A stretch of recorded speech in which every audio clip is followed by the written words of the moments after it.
obedecerei.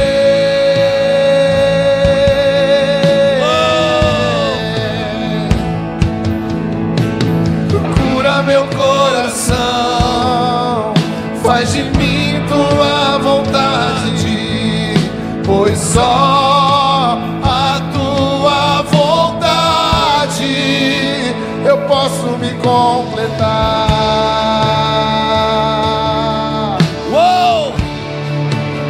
Eu posso me completar. Me leva onde eu posso ouvir tua voz. Me leva onde eu posso ouvir tua voz. Me leva onde eu posso ouvir tua voz.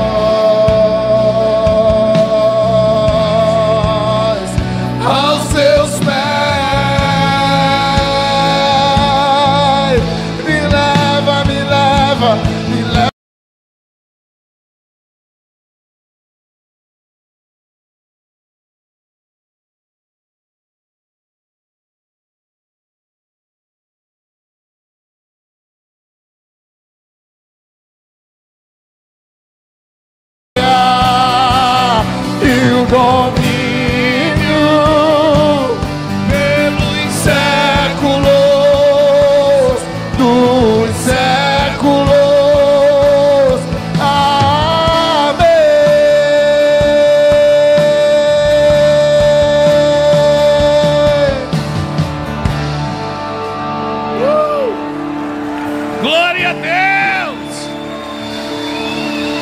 Glória!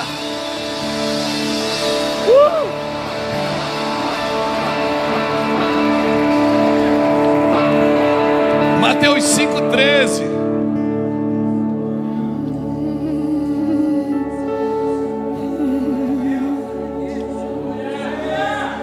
A ti, ó Rei Jesus, coroamos. A ti, ó Rei Jesus,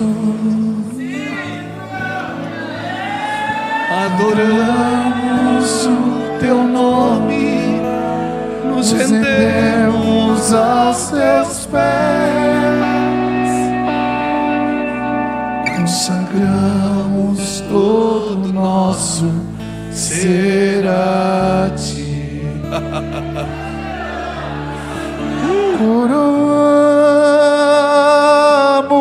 Coroamos a ti, ó Rei Jesus.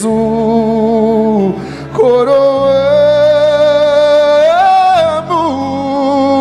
a ti, ó Rei Jesus. Adoramos o teu nome, nos rendemos aos teus pés, consagramos todo o nosso ser a ti. Digno de glória e honra, levantemos nossas mãos para teu nome exaltar. Digno de glória e honra, levantemos nossas mãos para teu nome exaltar. Porque grande és tu, maravilhas fazes tu, não há outro igual a ti. Não, não há, não há outro igual a ti. Porque grande és tu, maravilhas fazes tu, não há outro igual a ti. Não, não há, não há outro igual a ti. Porque grande és tu, maravilhas fazes tu,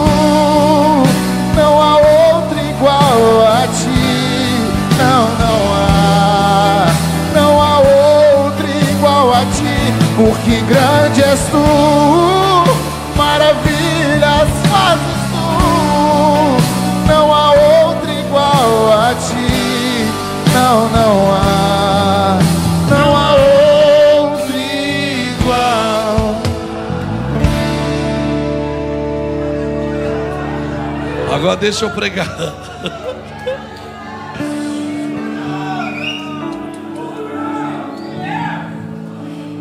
Mateus 5,13 diz assim: vós sois o sal da terra. Ora, se o sal vier a ser insípido, como lhe restaurará o sabor? Para nada mais presta, senão para ser lançado fora e ser pisado pelos homens. Vós sois a luz do mundo.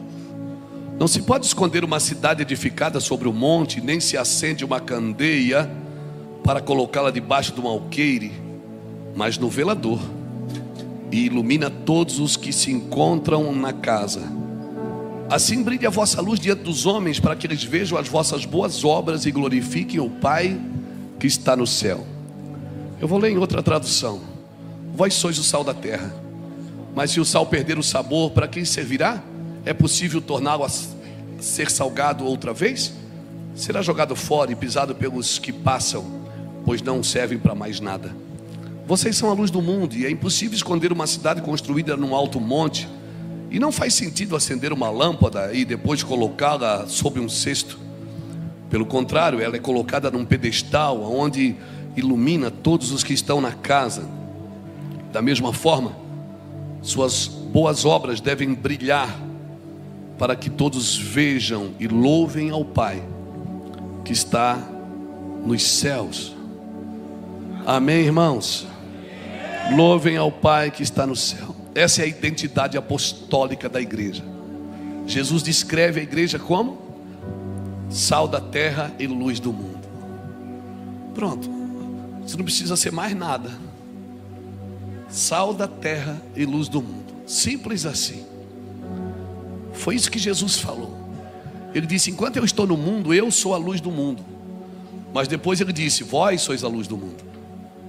Brilhe a vossa luz diante dos homens, para que eles vejam as vossas boas obras e glorifiquem o Pai que está no céu. Ou seja, as tuas obras falam, as tuas obras comunicam, as tuas obras comunicam. Nós não somos salvos pelas obras, mas as obras testemunham que somos salvos. Um pé de maçã prova que é um pé de maçã quando nasce maçã nele. As obras não nos salvam, porque trabalho filantrópico muitas instituições fazem, trabalho social muitas instituições fazem, e instituições que nem servem a Deus, algumas servem até o diabo. Mas não é o que eu faço, é por que eu faço. É a intenção que está por trás. Porque se você sai para servir alguém, ligue primeiro o seu coração antes de ligar a sua câmera. Se você sai para discipular, para ministrar, para ensinar, ligue seu coração primeiro. A paixão ainda é o veículo que nos move para fazer a obra de Deus. Eu estou aqui porque eu sou apaixonado por Jesus, e sou apaixonado em ver pessoas se convertendo a Cristo. Eu quero palmas, não, eu quero almas. Não é palmas que nós estamos buscando, é almas. Identidade apostólica da igreja é essa. Jesus descreve a igreja como isso. Ele está dizendo isso: sal da terra e luz do mundo. O sal preserva a essência e a pureza das coisas, enquanto a luz faz o quê? Ilumina e orienta. Por isso que lâmpada para os meus pés é a sua palavra e luz para os meus caminhos. Então antes da palavra iluminar meus caminhos, ela tem que iluminar meus pés. Ou seja, eu tenho que ver onde eu estou pisando primeiro, porque eu posso conduzir pessoas comigo para um lugar errado. O problema não é fazer errado. Deus não tem problema quando você faz errado. O problema tem quando você crer errado. Porque você consegue tirar uma pessoa quando ela faz errado. Se você pregar o evangelho para ela, ela pode converter, e se ela converter, ela vai querer fazer o certo. O problema não é fazer errado, é crer errado. Porque eu posso achar que eu estou fazendo a coisa certa a vida inteira. Sabe quando Paulo matava os crentes? o Saulo de Tarso, perseguia a igreja, arrastava mulheres, crianças, queimava casas com pessoas dentro, estava lá na morte de Estevão. Você acha que ele estava fazendo algum mal na cabeça dele? Não, na cabeça dele ele estava fazendo o quê? A obra de Deus. Ele acha que estava acabando com a heresia. Uma pessoa que vai para a internet falar mal de outra pessoa, você acha que ela acha que ela está fazendo mal? Não, ela acha que ela está fazendo bem, porque ela está denunciando. Mas o nosso ministério não é de denúncia, é o ministério da reconciliação. Nós fomos chamados para reconciliar, não foi para denunciar, porque nós seremos provados por tudo que denunciamos. Um cara que entra num avião, joga um avião nas torres, como aconteceu em setembro de 2001, lá nos Estados Unidos, 2011. 2001. Fala comigo. 11 de setembro de 2001. Vice. Você acha que ele estava fazendo aquilo por quê? Porque ele acreditava que era a coisa certa a fazer, que o Ocidente estava botando o Oriente a perder. Ele estava ali por causa de um Deus. A maioria das guerras do mundo é por causa de um Deus. O primeiro homicídio na terra foi por causa de um culto. A Caim e Abel foram no culto.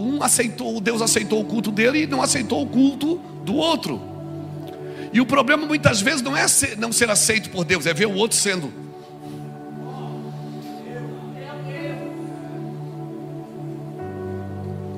E Deus veio e conversou com Caim. Caim, por que você não faz de novo o culto? Se você proceder bem, você vai ser aceito. Mas se você proceder mal, o pecado vai bater na sua porta e você vai ter que dominar sobre ele. O Senhor Jesus teve que encontrar Paulo a caminho de Damasco. Alguns até dizem que ele caiu do cavalo. Irmão, não tem cavalo. Ele só caiu. Ele foi ao chão. E o Senhor perguntou: Saulo, Saulo, por que me persegues? Ele disse: Senhor, quem és tu? Ou seja, ele sabia que era o Senhor. Ele só não sabia quem o Senhor era. Mas ele sabia que era o Senhor. E aquele homem que ficou cego porque achava que estava fazendo a coisa certa. Aí agora Deus chama Ananias, um cara desconhecido, que você só vê ele na Bíblia nesses 2, 3 versículos. E Deus diz: Ananias, vai na rua chamada à direita, tem um homem lá, apelidado de Saulo de Tarso. Eu quero que você ore por ele, para que devolva a vista para ele. Quando Deus fala o nome do Saulo de Tarso, Ananias pula para trás e está amarrado. Senhor, esse homem é assassino. Ananias não discute, vai lá. Senhor, Ananias quis pregar para Jesus. Ananias disse: Senhor, deixa eu te falar quem é esse homem. Talvez o senhor não conheça. Esse homem mata crente, ele persegue a igreja, ele ataca os cristãos. E o senhor quer que eu vou lá abrir os olhos dele? Cabe isso na sua cabeça? E Deus, Jesus, eu fico pensando Jesus conversando com Ananias, dizendo assim: não, Ananias, ele vai ser. E tem uma coisa, você vai abrir o olho dele e vai ficar maior que você ainda. O teu nome vai aparecer só nesses 2 versículos aqui. O dele vai quase no Novo Testamento todo. Você pode imaginar quantas pessoas pensam que estão fazendo coisas para Deus e estão fazendo errado? Se não tiver um encontro real com o Espírito Santo e com a vontade de Deus. Quantas pessoas estão fazendo coisas erradas, matando em nome de Deus, perseguindo em nome de Deus, atacando em nome de Deus, baseado em justiças próprias, fazendo coisas que não deve. E o Senhor está dizendo: se esse sal não preservar a essência e a pureza das coisas, para nada ele serve, ele vai ser jogado no chão e pisado pelos homens. Só isso que vai dar. E a luz, se essa luz não ilumina, quem vai querer Jesus através de você, irmão? A liderança de uma igreja, a vida de uma igreja, é conservar o evangelho na sua integridade, é guiar o povo de Deus para viver em santidade e fidelidade. Por isso que só pregar o evangelho é pouco. Nós temos que viver o evangelho, porque as suas atitudes, as suas ações falam mais que as suas palavras. Agostinho falou uma vez: pregue o evangelho, se precisar, abra sua boca. Porque você não prega o evangelho com a boca, você prega o evangelho com a vida. A sua vida prega, a sua vida fala. A forma que você adora a Deus define se seus vizinhos vão querer, se seus amigos vão querer, se as pessoas que trabalham com você em algum lugar vão querer. Essa identidade se expressa. Essa identidade se expressa em uma autoridade crescente, dada por Jesus. Olha o que Jesus compara: uma cidade edificada sobre um monte, ou seja, algo visível e inabalável. O Senhor está dizendo que um crente que ilumina, ele é como uma cidade construída sobre um monte. Não tem como não ver ela. Todo mundo vai ver ela, porque ela vai iluminar e orientar. Todo homem iluminado, toda mulher iluminada, ela não só ilumina, ela orienta. A minha esposa é uma mulher que ela não prega no púlpito, ela não gosta de microfone. A vida da Iraci ensina. A Iraci, sem palavras, ela ensina uma geração. Ela não prega, a vida dela prega. A forma que ela é esposa, que ela é mãe, avó, a forma que eu brigo e grito e falo e ela fica me olhando. É terrível você querer brigar e a pessoa não querer brigar com você. Você tem que brigar sozinho, é horrível. Porque você não pode dizer que você tem razão. Ela fica só me olhando. Apóstolo Luiz Hermínio. Aí me lembro o que eu faço ainda. Me lembro da minha posição. Bonito. O homem de Deus. Pregador do evangelho. Você acha bonito o que você está falando para mim? Não, que raiva. Não tem jeito. Perdi.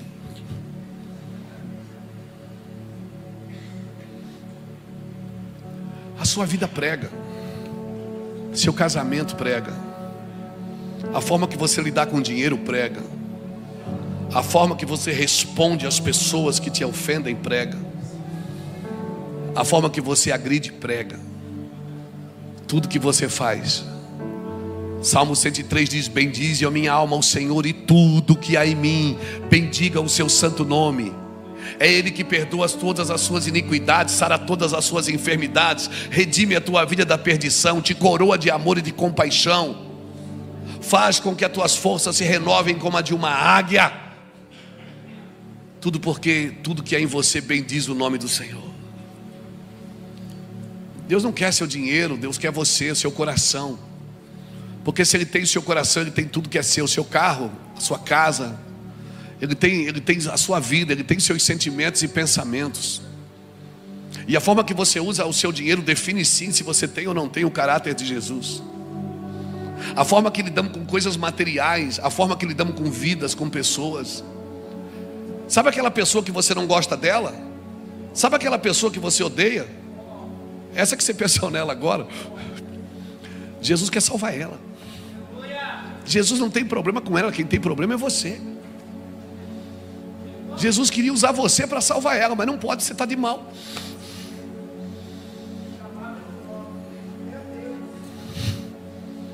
Você está me entendendo, irmão? Cristianismo, irmão, é simples e prático. Cristianismo é simples e prático. Não adianta a gente chegar em casa agora, botar um som, dobrar o joelho e dizer: oh, eterno e poderoso Deus. E Deus vai dizer: baixa a tua bola, te conheço. 10 segundos você está de molho, chorando.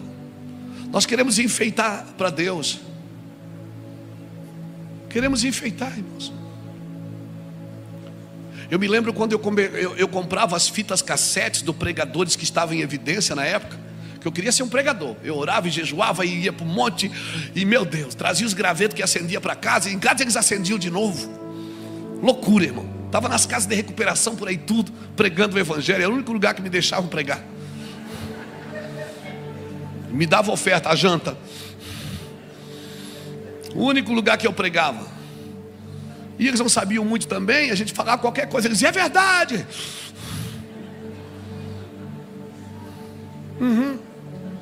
Andava pregando para cima e para baixo, meu Deus. Aí eu comprava fitas cassetes dos pregadores em evidência. Pregadores que pregavam nos Gideões, missionários, pregavam na Donep, as grandes conferências. E eu começava a imitá-los. Eu fazia igualzinho, irmão. Nesta noite, recebe agora. Eu e Iraci ia de bicicleta pregando nas cidades. Ali nós ia pregando nas igrejas dos bairros de Itajaí. Mas convidava eu para pregar, eu ia pela janta, irmão. E chegava lá a igreja assim, irmão, 20 pessoas, 15.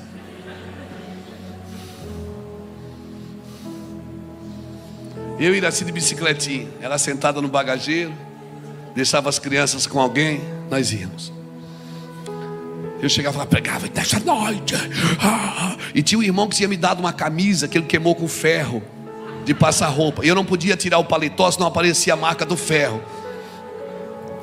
E eu botei a camisa dele, botei a gravata, tudo combinando, tom sobre tom. Na paleta. Na nossa época não tinha paleta, meu bem. Na nossa época era roxo com amarelo, com vermelho, tudo ficava lindo, maravilhoso. Os paletós eram de ombreiras. A gente ficava enorme, né? Dava aquela volta assim.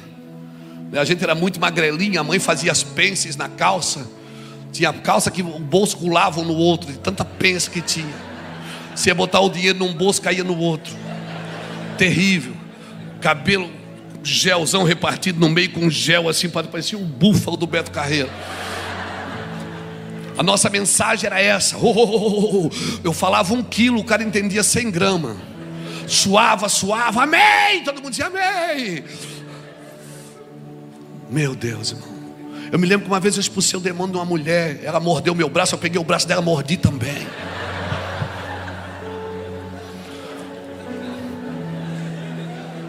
Por que, pastor, que você está falando isso? Porque eu tinha tanta vontade, irmão. Eu não tinha sabedoria nenhuma, mas eu tinha vontade. Eu tinha tanta vontade, irmão. Sabe, Deus permitia. Meu irmão, um dia, lá em casa agora esses dias, eu peguei umas fitas de VHS antiga minha. Eu estava com terno vermelho. Que lindo, gravata amarela e terno vermelho. Lira, pensa só o negócio. E eu fui num cara que ele transforma as fitas de VHS em filmes, né? Na época era DVDs. E a gente botou. E eu botei para os meus filhos ver. Olha, aqui quando o pai pregava, eles saíram tudo rindo da sala. Ah, meu Deus, que horrível, pai! Ninguém está entendendo nada que você fala. Eu digo: sai daqui, todo mundo. Fiquei sozinho na sala e comecei a chorar. Aí eu chorei e disse assim: Deus, que barbaridade que eu estou falando ali, meu Deus do céu. Nem eu acredito mais nisso. Aí o Senhor sentou comigo e disse assim: filho, deixa eu te falar uma coisa. Quando você está começando, eu quero explorar tanto a sua vontade que eu não estou nem aí para a sua sabedoria. Eu deixo você ferir a rocha. Pode ferir a rocha. Bate que sai água. Filho, tem coisa que você falou que eu nem queria fazer, mas eu fiz para te ajudar.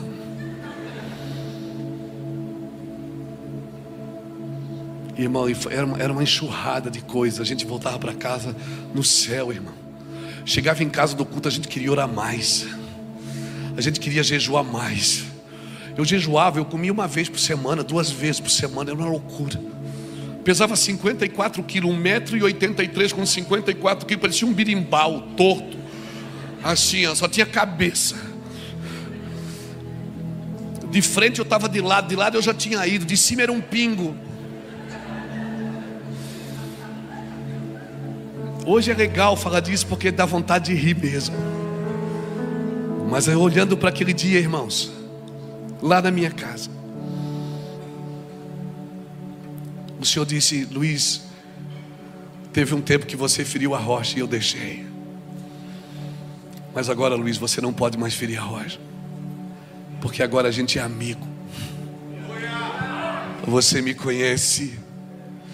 Você não me conhecia, Luiz, você conhecia a minha obra. Mas à medida que você foi entrando no meu coração, foi descobrindo a minha vontade. Não volte a ferir a rocha. Se você voltar a ferir, vai funcionar, mas eu não quero que funcione. Eu quero que você dê fruto, não resultados. Eu te chamei para dar fruto, filho, não foi para dar resultado.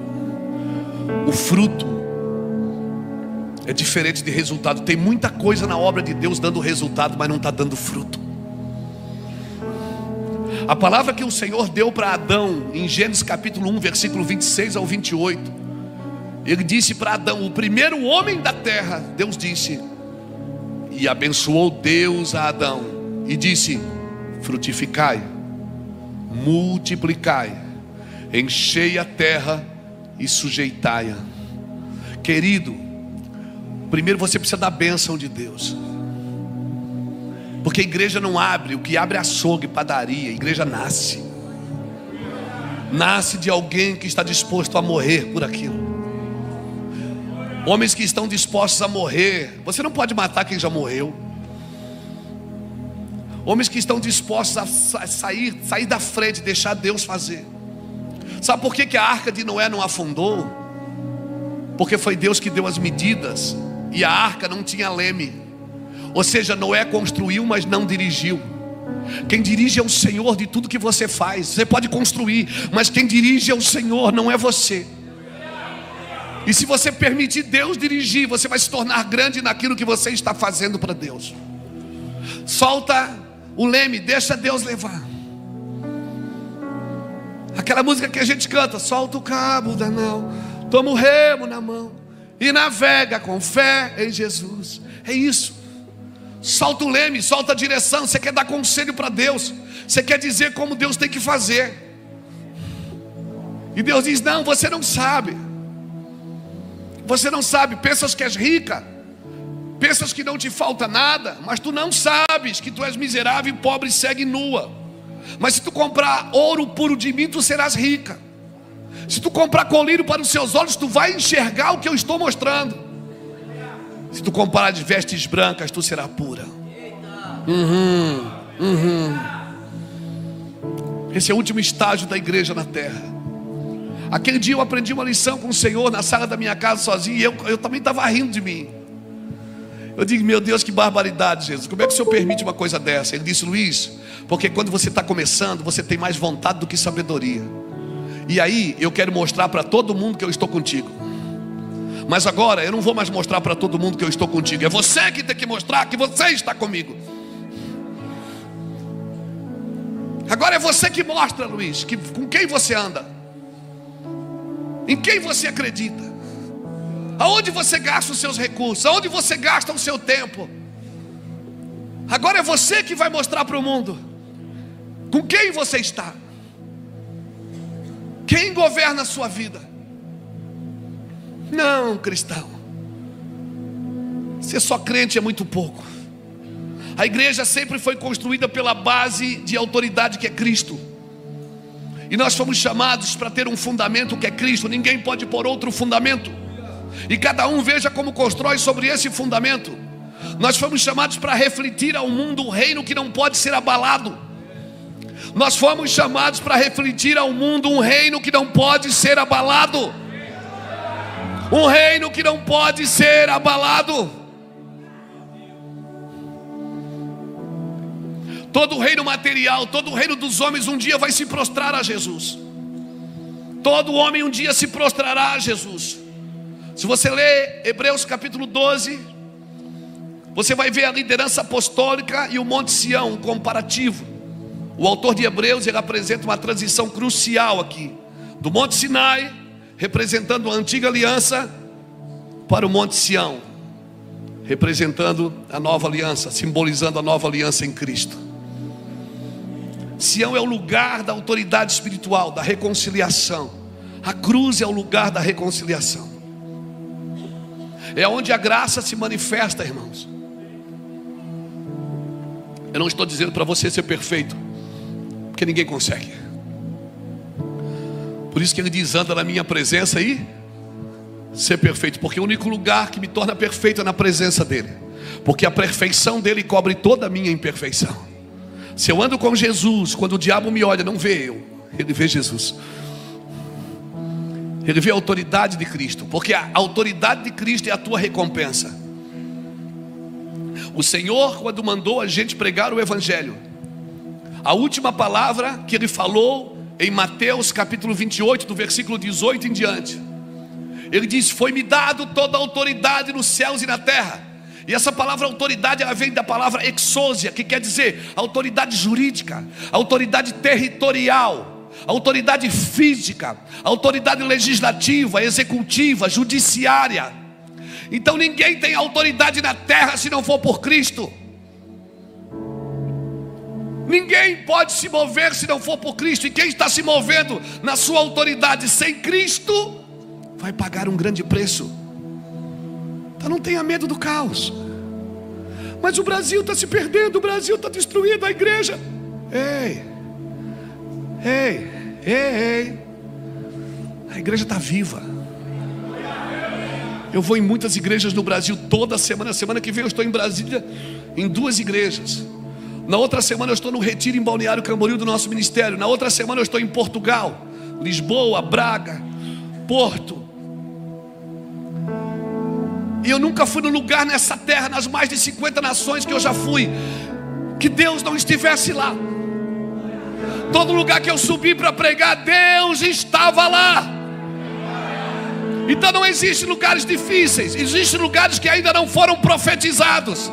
Existem lugares que um profeta não entrou lá e diz: assim diz o Senhor. Por isso Deus não está atrás de profetas que ficam na internet tocando a igreja, acusando a igreja, atacando a igreja. Deus não precisa de alguém para dizer: tem morte na panela. Deus precisa de alguém para dizer: eu tenho a farinha, eu vou jogar nessa panela e essa panela vai reviver. Profetas de soluções.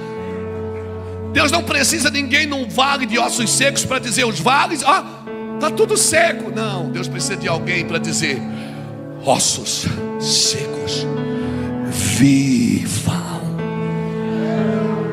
Vivam, vivam, ossos secos, vivam. Ossos secos, vivam. Deus não precisa de mais diagnóstico. Mas a igreja está destruída. Não, mas a igreja está fraca. A igreja perdeu a unção. A igreja perdeu. Para com esse papo, irmão. Para com esse papo. É porque você está olhando para a terra a partir da terra. Você tem que olhar para a terra a partir do céu. Porque enquanto Isaías estava aqui, do capítulo 1 ao capítulo 6, Isaías, o profeta de Deus, primo do rei Uzias, era o profeta de dentro do palácio. Depois você lê do capítulo 1 ao capítulo 6, Isaías só está dizendo assim: ai de ti, pecador, ai de ti, prostituta, ai de ti, bebedor de vinho, ai de ti, ai de ti, ai de ti. Aí do rei, o Senhor disse: espera aí, prontar uma para você. Deus pegou ele e levou ele na sala do trono. Aí quando ele olhou, ele disse: no ano que morreu o rei Uzias, eu vi o Senhor. E eu olhei para a terra, e toda a terra está cheia da sua glória. Você não pode olhar para as pessoas com os olhos humanos. Você tem que olhar para uma pessoa e olhar para ela como Deus vê ela. Eu olho para a terra, me entusiasmo com a terra, porque eu olho para ela com os olhos de Cristo. Todo mundo via Saulo, Jesus via Paulo. Todo mundo via Simão, Jesus diz: tu és Pedro. Todo mundo dizia Abraão, ele dizia: não, você é o Abraão. Deus não vê como vê o homem. O homem olha para a terra e vê a partir da terra. Não, irmãos. Não, irmãos. Você tem que olhar para a terra a partir dos olhos divinos da nova aliança. Eu estou muito entusiasmado com a terra, Leandro. Muito. Eu estou muito entusiasmado com a terra. Eu estou numa alegria só. Meu Deus, eu queria ter 30 anos de idade. Eu já tenho 58. Meu Deus, eu queria ter 30, irmão. Eu queria ter estar mais novo. Eu queria mais saúde, mais alegria, mais dinheiro. Meu Deus, dá mais dinheiro para mim, Jesus. Eu estou que nem aquele desenho do Pink e o cérebro. Nós vamos conquistar o mundo.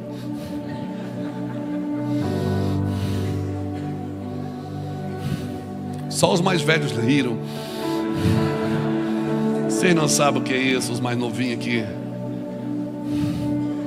Nós vamos conquistar o mundo.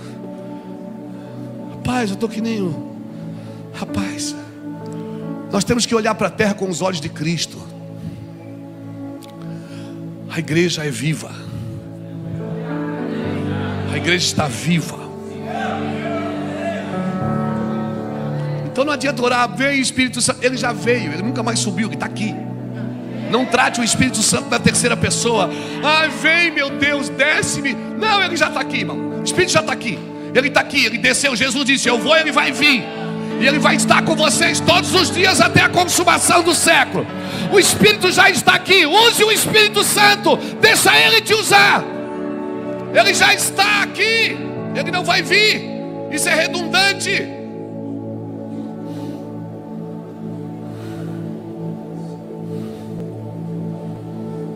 Seria mais bonito você dizer, Espírito Santo, eu sei que você está aqui.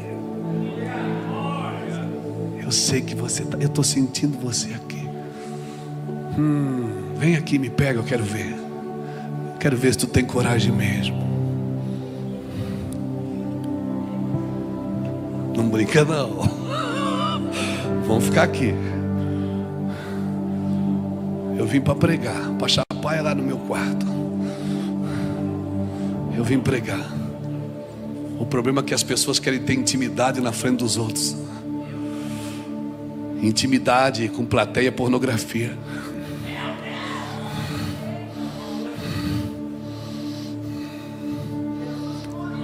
O bom é tirar a roupa e entrar na intimidade é quando não tem ninguém vendo. Você fala o que você quiser para ele. Você beija, você abraça, você fala. Mas a gente parece que só sente a presença de Deus quando tem gente assistindo. Um dia eu falei, Jesus, eu quero fazer um culto para você. Ele disse, então não espera as pessoas chegarem para começar. Começa agora quando não tem ninguém vendo. Ai, eu nunca mais parei, irmãos. Estar aqui com vocês é muito bom. Eu amo a comida que vão me dar depois do culto. Vai ter janta, né? Glória a Deus. Mas o bom mesmo, irmãos, é estar sozinho com ele, Bete. Você conta tudo para ele e ele diz, fica tranquilo, eu já vi, eu já sabia. Eu só estava esperando você me dizer. Porque isso é relacionamento, você não esconde nada do Senhor. Você fala, você ouviu para onde eu olhei, você ouviu o que eu senti, você ouviu a vontade que eu tive, Senhor. Ô Senhor, me ajuda. Estou doido para bater naquele cara, me ajuda, Jesus. Ô crente tribuloso, Senhor. O Senhor, sabe o que é que o Senhor faz? Ele tira a máquina fotográfica do bolso e diz, eu estou te matando.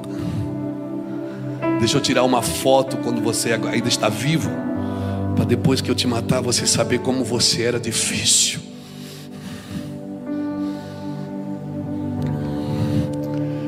Então aquele dia que eu vi a sala, eu estava vendo a minha foto quando eu ainda era vivo.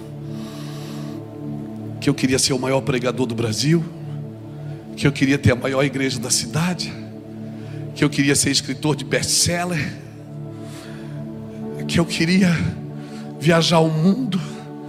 Sabe de uma coisa? Tudo isso já aconteceu e eu ainda estou com fome, eu ainda estou com sede de justiça. Nada disso sacia, gente, eu ainda quero mais.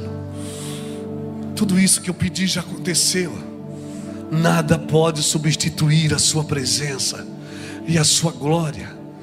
A presença de Jesus é a sua recompensa. Ele disse, foi-me dado toda a autoridade nos céus e na terra. Mateus 28, versículo 18 em diante. Foi-me dado toda a autoridade nos céus e na terra. Então vão por todo o mundo e preguem o evangelho a toda criatura. Façam discípulos, ensinem eles a guardar todas as coisas, e eu estarei com vocês todos os dias. Ele disse, eu tenho uma autoridade, Luiz. Se você me obedecer, ela passa a ser sua também. E aí quando você for, você não vai no seu nome, você vai no meu. E as coisas vão acontecer quando você falar. E as coisas vão acontecer quando você tocar. E você vai trabalhar comigo, Luiz. Não para mim. Eu não preciso de empregados que trabalham para mim. Eu quero que trabalhem comigo, que cooperem. Vocês são cooperadores. E Luiz, sabe qual é a recompensa que você vai receber de trabalhar para mim? De trabalhar comigo? É que a minha presença vai estar com você todos os dias. Se ninguém reconhecer isso, fique tranquilo, a minha presença está com você. Se você não enriquecer, fique tranquilo, a minha presença vai estar com você. A sua recompensa não é o céu. A sua recompensa está no céu, mas não é o céu. A sua recompensa é Cristo. Cristo em vós e a esperança da glória. O mundo está procurando Cristo em alguém. Há uma ardente expectativa da criação, procura de Cristo, a procura de Cristo, do Salvador. Há uma grande expectativa da criação atrás de Cristo. Todo mundo quer Cristo. Fome. As pessoas vêm para mim, sentam nas salas, conversam comigo, querem que eu dê uma palavra. Tudo que eu digo, Cristo está aqui. E Cristo pode mudar a sua condição hoje. Então, uma cidade edificada sobre o monte, ela não é abalada. Ela instrui, ela orienta e ela ilumina. Agora, a liderança apostólica e o Monte Sião, de Hebreus capítulo 12.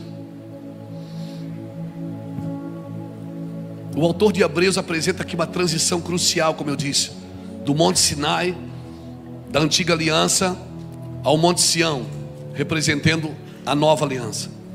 Simboliza a nova aliança, um lugar de autoridade, um lugar de reconciliação e um lugar de manifestação da graça de Deus. Agora, como é que eu vou descobrir esses lugares e vou viver nesses lugares? Hebreus capítulo 12 destaca o quê? Que Deus, mais uma vez, versículo 26 a 28. Hebreus 12, 26 a 28 diz assim: quando Deus falou naquela ocasião, sua voz fez a terra tremer. Mas agora Ele promete mais uma vez: farei tremer não só a terra, mas também os céus. Isso significa que toda a criação será abalada e removida, de modo que permaneçam apenas as coisas inabaláveis. Para que Deus abala então a gente? Para que as coisas que estão na gente inabaláveis permaneçam. Então fique tranquilo, todo esse abalo é para que as coisas que podem ser abaladas sejam abaladas, mas as coisas que estão aí dentro, que são inabaladas, elas permaneçam em você. É como se Deus estivesse purificando. A minha oração é: quem está disposto a entregar a sua vida, a dar a sua vida por aquilo que ouviu de Deus, Ele abalará novamente tudo que não está fundamentado no reino. Agora a igreja recebeu um reino inabalável. Agora tudo que não está fundamentado no reino vai ser abalado. Mas a igreja recebeu um reino inabalável. E essa liderança que Deus deu à igreja, ela tem um papel de quê? De preparar o povo de Deus para permanecer o quê? Firme. Porque quando Deus abalar, porque Ele vai abalar. Ano passado vocês viveram um caos aqui. Foi abalado. Mas o que era inabalável está aí. A vida está permanecendo. Você está aqui, fazendo tudo de novo, confiando tudo de novo, vivendo tudo de novo. O que você está olhando? Para onde você está olhando? Sabe qual é o nosso problema, Ulisses? É porque a gente olha para o lugar errado. A gente olha para aquilo que está sendo abalado e a gente não percebe que aquilo que não pode ser abalado está permanecendo. Você deveria estar celebrando aquilo que não foi abalado, porque o que não foi abalado vai permanecer e Deus vai começar com isso de novo, com aquilo que permaneceu. Guarde isso no seu coração. Guarde isso no seu coração. Agora, para onde você está vendo? Você está olhando para uma realidade do invisível, ou você está vendo as demandas do dia a dia? Você está se preocupando com acontecimentos ou com a realidade invisível? Mantenha os olhos em Cristo, irmão. Nós, os cristãos, devemos permanecer com os nossos olhos em Cristo, enquanto tudo está sendo abalado. Amém? Lembra o que Paulo falou naquele navio que afundou com o vento Euraquilão? Em Atos capítulo, está na Bíblia, 27 eu acho que é. Lembra? Paulo chegou prisioneiro. Ele não era o general do navio, ou melhor, o comandante do navio. Ele era um prisioneiro no navio. Ele disse: meu povo, fique tranquilo, o navio vai afundar, nós vamos perder a carga, mas nenhum de nós vai perder a vida. Mas o comandante não acreditou em Paulo, porque quando Deus diz que eu vou ter que tirar alguma coisa sua para você me ver, a gente não quer que Deus tire as coisas da gente. É melhor tirar a vida da gente. E Deus diz: às vezes você não está me enxergando, você está entulhado de muita coisa.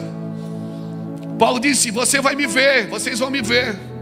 Paulo diz: fique tranquilo. Eles estavam tentando se segurar ali nas cargas do trigo, nas cargas do navio. E Paulo diz: gente, deixa tudo ir, porque para a gente sobreviver, a gente tem que deixar tudo ir. Então diga para alguém que está do seu lado, profetiza assim, com cara de mal. Diz para ele: você tem que permitir Deus tirar tudo da sua vida que está impedindo de você ver a ação de Deus. Você precisa deixar Deus tirar tudo da sua vida que não está permitindo você ver a ação de Deus. Mas a gente se agarra. E Paulo diz: deixa o navio afundar, gente. Irmão, todo navio que Paulo entrou afundou. Toda cidade que ele entrou, ele foi apedrejado. Eu estive na Grécia ano passado. Estive na cidade, tivemos em Tessalônicas, tivemos na cidade de Corintos, tivemos na cidade de Filipos, onde Paulo foi preso porque uma mulher vinha atrás dele falando. Que homem abençoado, que homem ungido, meu Deus, que homem ungido, que palavra. Ela falou alguma mentira? Ela falou alguma mentira, irmãos? Não, mas Paulo olhou para trás e disse: cala a boca, diabo.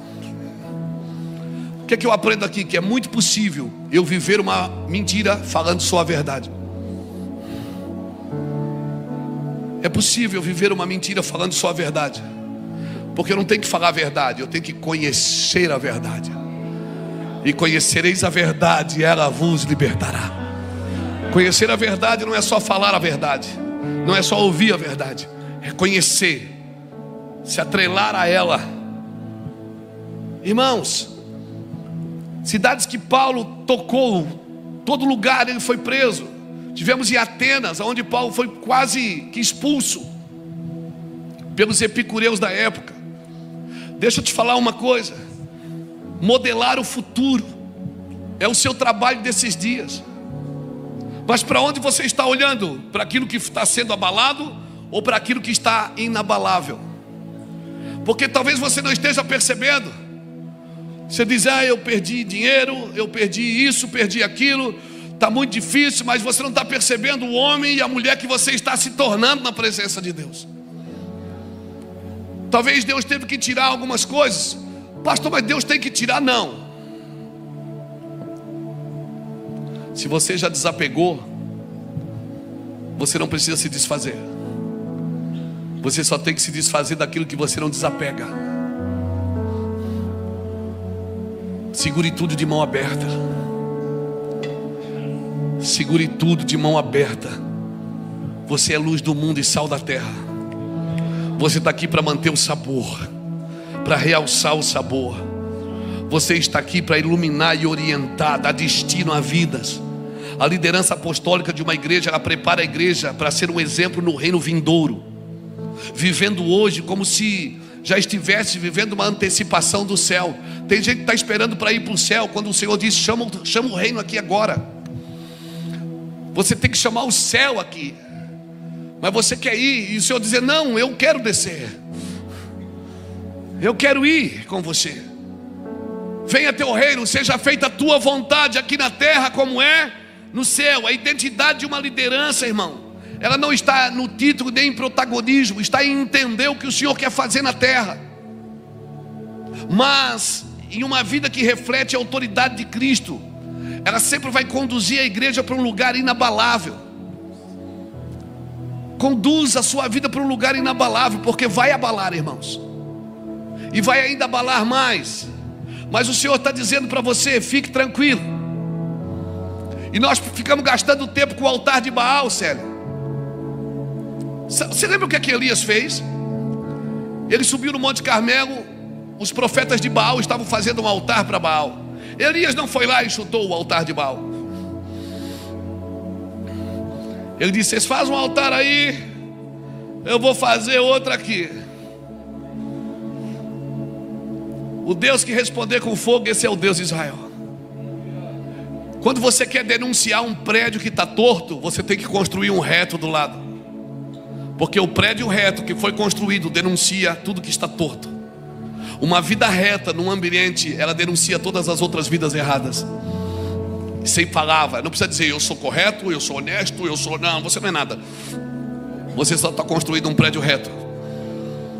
A minha pergunta é: você está disposto a ser sal da terra e luz do mundo, para o mundo que perdeu o rumo, para o mundo que perdeu o seu Deus de vista, para o mundo que não sabe mais o que quer da vida, para o mundo que as pessoas estão tirando as suas próprias vidas por não conseguir suportar mais as pressões?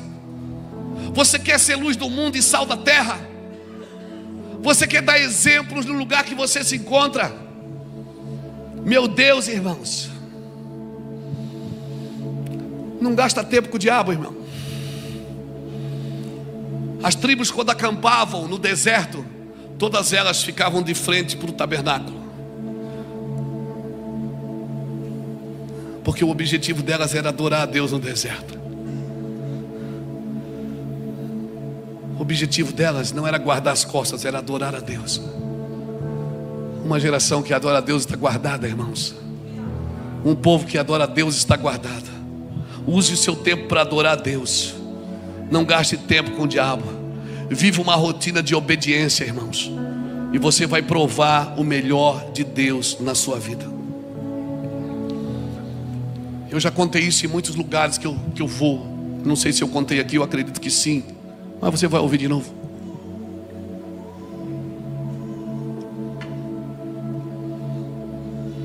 Em 2017, há 8 anos atrás, exatamente por essa época, agosto, setembro, nós fizemos uma expedição para a nossa base missionária no Peru.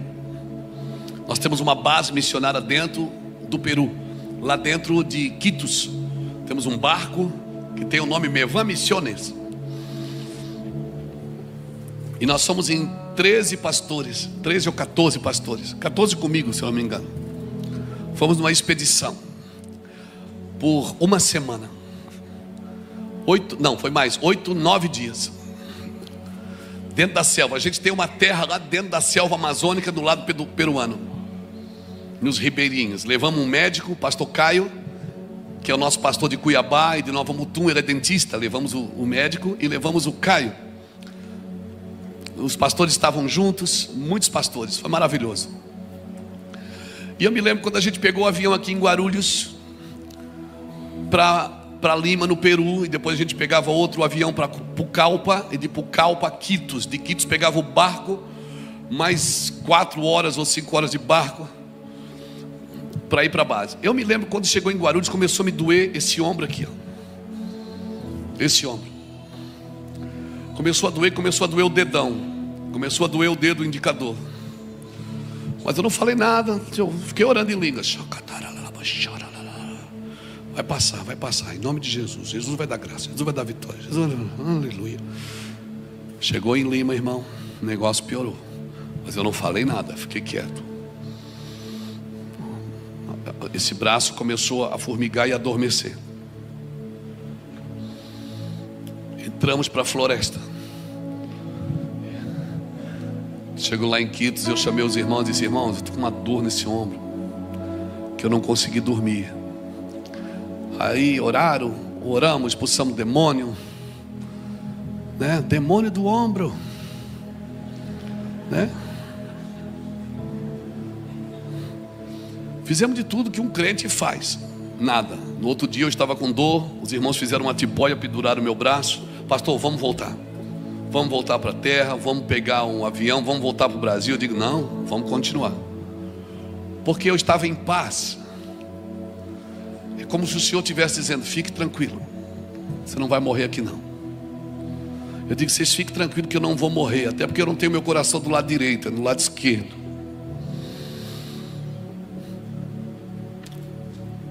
E ficamos lá por 8 dias. Eu tomando analgésico toda noite para dormir. Enfrentamos guerras. Irmão, o voodoo lá. O pessoal toma aquele chá de, como é que é? Os Sandaime, né? Aquela religião. Dentro do mato. Vimos um monte de gente fazendo isso, tomando aquele chá de Huasca, como é que é? Alguém sabe? É o Huasca, se eu não me engano. É alucinose. O pessoal vai para lá e fica dentro do mato lá doido. Nós lá expulsando demônio, curando enfermo. E eu com o braço só, orando e tal, e tomando analgésico para não doer. Chegamos no Brasil, fui procurar um ortopedista. Fui no médico. Ele me examinou e disse, o que deu no senhor foi uma bucite no seu ombro. É doença de rico. É LER. Minha mãe diria que é um toxicólogo. É lesão por esforço repetitivo. Eu disse, mas eu não faço esforço com essa mão. Fui lembrar que era do microfone, de tanto segurar o microfone. Eu já comprei aquele, já tenho, até ganhei agora nos Estados Unidos mês passado. Ganhei 0 quilômetro daquele da Madonna. Só que eu não sei o que eu faço com as mãos, não é? E eu sou da época que a gente precisava do demônio com o microfone.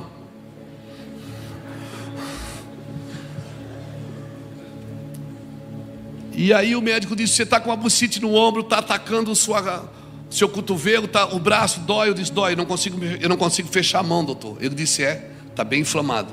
Vou fazer o seguinte, vou dar 3 injeções em você, para dor, uma hoje, uma amanhã, uma depois da manhã. Depois de tirar a dor, a gente começa a osteopatia, com laser, tá bom? Você não precisa mexer, não precisa operar nada não, tá tudo, isso aí vai para o lugar. Isso é só uma dor muscular por esforço repetitivo. Pode ser? Eu digo, pode. Vamos tomar uma injeção hoje, então amanhã o senhor volta. Aí já estava abrindo a camisa para tomar a injeção. Ele diz, não. Eu digo, doutor, mas está doendo aqui, ó. Ele diz, não, mas você vai tomar a injeção aqui, ó. Eu baixei a calça, me segurei na mesinha. E ele está lá preparando a injeção, o enfermeiro. Então veio em mim a palavra do Senhor. Eu não sei como que é com você, mas comigo a palavra de Deus vem quando eu estou com as calças na mão, irmão. Quando eu estou arriado. Quando eu não tenho mais dos 45 do segundo tempo, Deus sempre fala comigo. E como eu já sei que é assim, eu não me apavoro. Como eu já sei, esse dia eu estava dentro de um avião, começou um barulho dentro do avião. Todo mundo. Eu disse, não, fique tranquilo, é o trem de pouso que está baixando sozinho. E baixou mesmo, baixou sozinho. O piloto diminuiu, recuou a velocidade, senão arranca tudo, né? Ele disse, gente, o trem de pouso está baixando sozinho, o automático dele deu algum problema, mas fique tranquilo, não tem nada a ver com o motor. E eu estou lá, branco, com um fonezinho. Eu vou ter que voltar para o aeroporto. Voltamos para o aeroporto, trocamos de avião e fomos embora. Eu já vivi coisas, não é? Já vivi turbulência que abriu os maleiros, caiu máscara. Eita Deus! Já vivi tudo isso. Já vivi em Aurangabad, na Índia. Os caras queriam matar nós, os hindus queriam matar nós, porque a gente estava pregando o evangelho. Saímos correndo e as motos atrás de nós. Já fui apedrejado em Nacala, em Moçambique, em cima de um caminhão, 15 mil pessoas ouvindo o evangelho, e eles começaram a gritar, Alá não tem filho. Então, irmão, eu não sou o produto da internet. Eu sou do campo. Tem cabo nas minhas mãos e nos meus pés. Eu vou morrer de cansado de fazer a obra de Deus. Eu não sou produto da internet que colocou uma câmera na frente dos olhos e ficou famoso. Eu tenho campo. Amém? Tem músculos espirituais aqui. Aí estou lá, baixei a calça e veio minha palavra do Senhor. Quando a palavra vem, eu começo a chorar. Agora imagina ser eu com a calça pendurada e Deus falando comigo. E o médico com a injeção na mão disse: está tudo bem, pastor? Fica tranquilo, não vai doer não. Eu digo: não, mas não estou chorando pela dor. Ele disse: por que você está chorando? Eu disse: porque Deus está falando comigo. Ele disse: agora? Eu digo: é agora. Ele manda, ele escolhe a hora de falar, meu filho. Fala o que ele quer. Fala no chuveiro, fala no vaso sanitário, fala em qualquer lugar que ele quiser. Aí eu disse: não, está amarrado. Que está amarrado o quê, irmão? Deus que conhece de roupa sem roupa. Acho que Deus vai se mover com a sua religiosidade? Deus vai esperar você botar a camisa para ele falar? Porque Deus não pode te ver esse peito cabeludo aí? A gente quer criar padrões para Deus.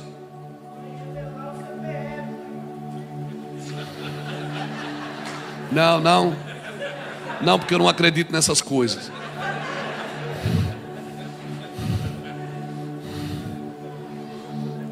E aí eu estou lá, daí o médico, o doutor se interessou. Ele disse assim: Deus está falando contigo agora, pastor? Ele tá.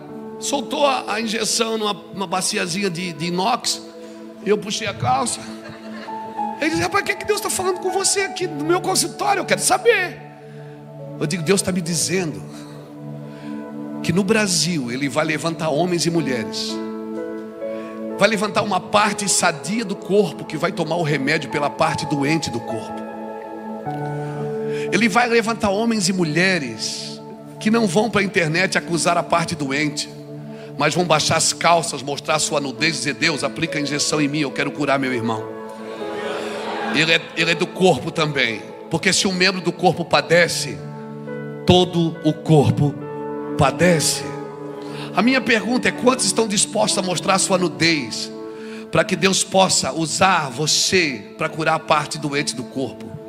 Quantos não vão se alegrar com a queda do outro, com o adultério do outro, com o pecado do outro? Quantos não vão usar isso como um troféu? Quantos vão baixar suas calças e vão dizer: eu sou do corpo, Deus.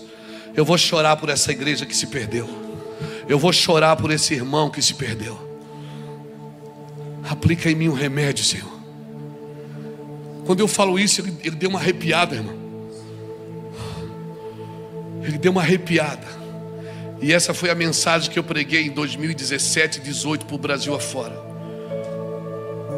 Eu me lembrei de um homem chamado José de Arimateia, que quando o corpo de Cristo estava morto, foi o único homem que investiu no corpo, ele e Nicodemos. Porque investir no corpo vivo é fácil, irmão. Quando o corpo tem milagre, a casa está cheia. Quando o corpo dá cesta básica, a casa está cheia. Quando o corpo faz milagres, tem poder, tem unção, a casa está cheia. Mas quando o corpo morreu, todo mundo saiu de perto. Todo mundo saiu de perto. Mas um homem chamado José de Arimateia foi lá e disse assim: me dá o corpo. Quantos querem investir no corpo morto de Cristo? Quantos vão baixar as calças e vão dizer: aplica a injeção em mim, Senhor. Meu irmão está mal, mas eu vou orar por ele e vai mudar. Ele desviou, mas eu vou atrás. Essa igreja se perdeu, mas eu vou levantar de novo. José de Arimateia foi diante de Pilatos e disse: me dá o corpo. Pilatos disse: mas está morto. Ele disse: não, mas eu quero o corpo. Mas não faz mais milagre, mas eu quero o corpo. Não multiplica mais pães, mas eu quero o corpo. Me dá o corpo. Sabe o que José de Arimateia fez? A Bíblia diz que ele lavou o corpo. Nós somos lavados pela palavra, pela água da palavra. Sabe o que ele fez mais? Ele perfumou o corpo. O perfume fala da unção. Um corpo perfumado é um corpo ungido. E sabe o que ele fez mais, Paulo? Ele pegou o corpo e envolveu num lençol de linho fino e você quer saber o que é linho fino, bota ali Apocalipse 19, versículo 7. Diz assim: regozijemo-nos e alegremo-nos, porque já a sua noiva se aprontou. Foi-lhe dado que se vestisse de linho fino, que são os atos de justiça dos santos. Sabe o que é linho fino? É justiça.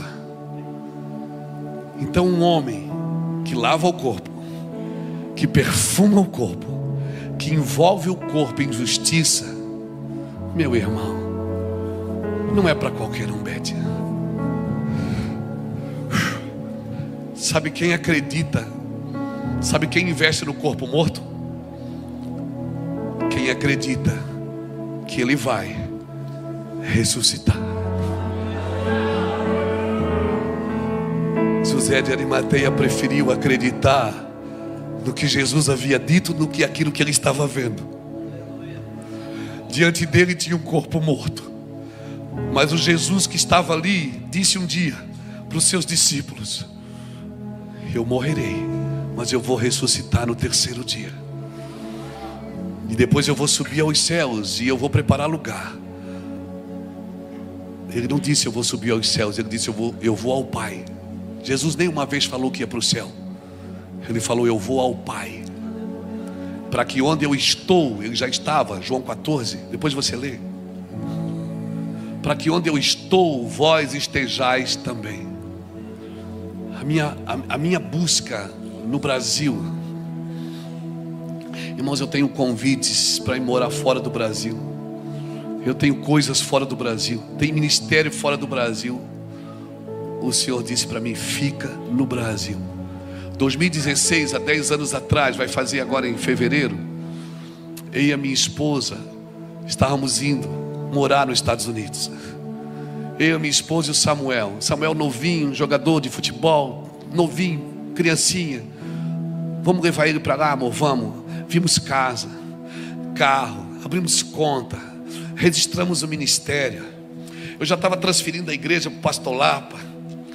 Vamos, eu já transferi a igreja para o Lapa umas 10 vezes e peguei de volta, porque eu sou impetuoso, eu queria ir. O Espírito Santo: fica. Vamos, compramos uma passagem para ficar 45 dias na América, ajeitar tudo, voltar, resolver e voltar. Vamos morar, porque eu sou pregador, eu posso morar em qualquer lugar, né? Pego um avião, vou pregar e volto, tá tranquilo, né? Vão falar inglês, que português nós já soubemos.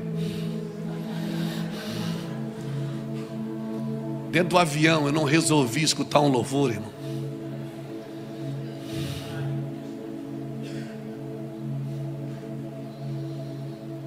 Eu não resolvi botar um fonezinho de ouvido. Mas sério, botei o fonezinho de ouvido, aí Iraci dormindo num banco, Samuel dormindo, eu no corredor, ela na janela, Samuel no meio. E eu comecei: chocataralá, obrigado Jesus, vou para a América. Aleluia. Se eles perguntassem: don't you moro? Eu digo: eu moro em Itajaí. Estou lá. Comecei a ouvir, o Espírito Santo chegou, irmão. Começou a falar e disse: filho, se você for embora, eu vou com você, eu vou te abençoar. Eu vou te abençoar, eu vou te dar casa, eu vou te dar carro. Você é meu, nós somos amigos. Mas se você ficar no Brasil, vai fazer assim, ó. Você vai explodir, você vai se tornar uma voz na nação. Eu vou te dar coração de presidentes, eu vou te dar coração de senadores, eu vou te dar coração de deputados, eu vou te dar coração de empresários, coração de atletas.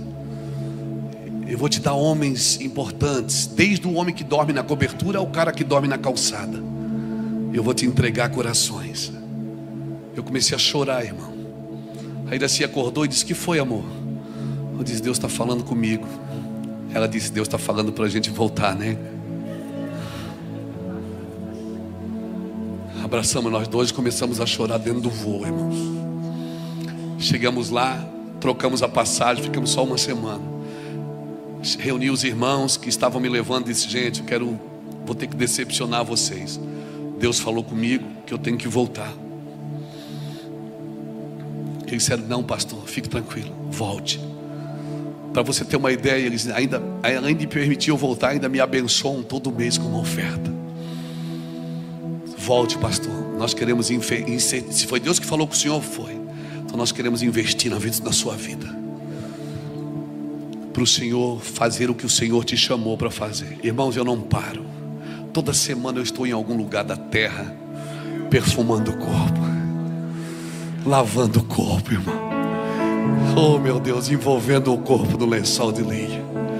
E quando alguém diz: aquela igreja lá é um perigo, eu gosto de ir naquela perigosa mesa. Por quê? Porque eu quero ver o corpo ressuscitar, irmão. O corpo vai ressuscitar. O corpo vai ressuscitar. Diga para alguém que está do seu lado: a igreja no Brasil ressuscitou. Solta esse leão que está aí dentro, dá um brado de vitória. Sim, glorifica o nome de Jesus. Oh! Uau, uau, uau, uau, uau.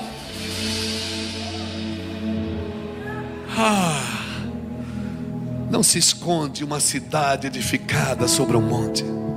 Ela vai iluminar e orientar. O Brasil todo vai em Itajaí hoje, irmãos. Nós fizemos a nossa convenção, passa 80 mil pessoas. Em 4, 5 dias passa 80 mil pessoas de todo o Brasil. Toda semana tem um pastor na minha casa. Toda a semana. Nós tivemos que comprar uma casa no centro de Itajaí para receber os pastores. Às vezes só precisa de um abraço. Às vezes precisa de uma chave de braço. Não é de um abraço. E nós estamos fazendo. Eu vim aqui dizer para você: é possível. A igreja que você sonha existe. Os poderes que você sonha existem. Eu quero dizer para você: a unção que você sonha viver existe. Eu sou do tempo que as pessoas diziam assim: pastor, ora por mim, transfere a unção. Eu acredito na transferência. Muito. É por isso que eu estou aqui. Eu quero orar por você. Eu não tenho muito, mas o que eu tenho é de verdade, irmãos. Eu não sou um cara de muitas posses, mas eu quero transferir o que Deus me deu para você. Uma paixão, uma fome de justiça. Me ajude aqui, gente.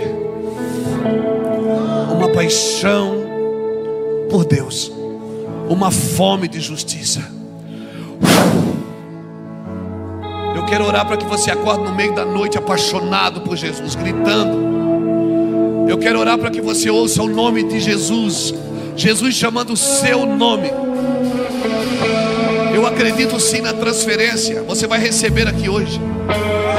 Pastor Ulisses, Pastor Célio, Pastor Léo, Pastor César Prates, Pastor Bebeto, os pastores do ministério, subam aqui, por favor. Nós queremos orar por vocês. Pastores e pastoras, subam aqui, subam. Betinha, vem cá. Jesus, subam aqui, pastores e pastoras. Nós vamos orar. igual a ti, que é manso e humilde assim. Não há ninguém igual a ti.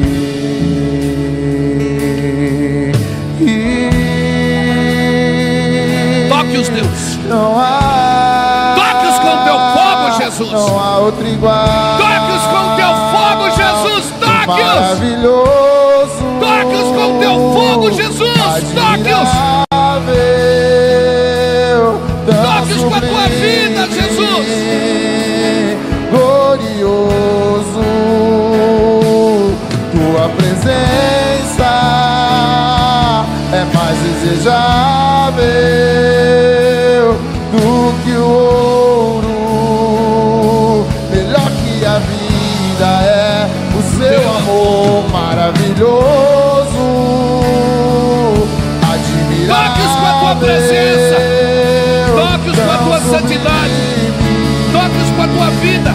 Glorioso, tua presença é mais desejável do que o ouro. Melhor que a vida é o seu amor maravilhoso, admirável, tão sublime, glorioso. Tua presença é mais desejável do que o ouro. Melhor que a vida é o seu amor.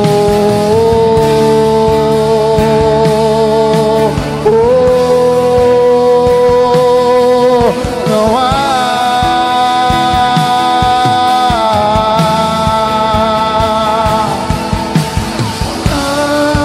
como espero um dia em que verei a face do meu amado. Ah, como espero um dia em que a alegria enfim será completa. Ah, como espero um dia em que verei a face do meu amado. Oh, ah, como espero um dia em que a alegria completa. Ah, como espero um dia em que verei a face do meu amado. Ah, como espero um dia em que a alegria enfim será completa. Maravilhoso, admirável, tão sublime, glorioso. Tua presença é mais desejável do que o ouro. Melhor que a vida é o seu amor maravilhoso, admirável, tão sublime, glorioso. Tua presença é mais desejável do que o ouro. Sim, Senhor. Melhor que a vida é o seu amor. Ah, como espero um dia em que verei a face do meu amado. Ah, como espero um dia em que a alegria